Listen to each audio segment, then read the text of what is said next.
विधानसभा निवडणुकीनंतर शांत झालेलं मोहोळचं राजकारण पुन्हा एकदा तापल्याचं दिसून येत आहे।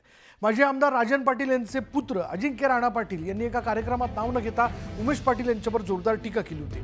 त्याला आता उमेश पाटलांनी सणसणीत प्रत्युत्तर दिलंय। बैलगाडी खाली कुत्रं नव्हतं तर वाघ होतं हे निकालात दिसून आल्याचं उमेश पाटील म्हणाले।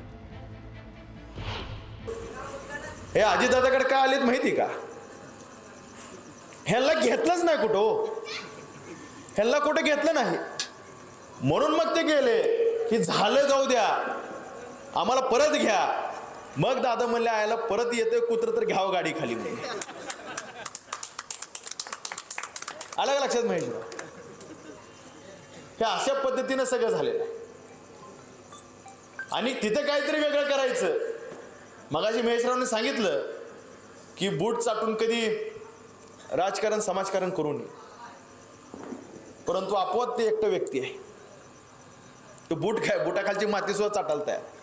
बैलगाडी खाली नेमका कुत्रा आहे का वाघ आहे या अजितदादाला सांगायची संधी मिळाली आणि निवडणुकीचा निकाल लागल्यावर अजितदादाच्या लक्षात आलं अरे अरे अरे अरे बैलगाडी खाली तर वाघ होता। बैलगाडी वळणारी जी बैल आहेत ही बैल जी आहेत ही म्हातारी झालेली आहेत आणि खरा वाघ तर बैलगाडीच्या खाली होता आपल्याला दिसलाच नाही।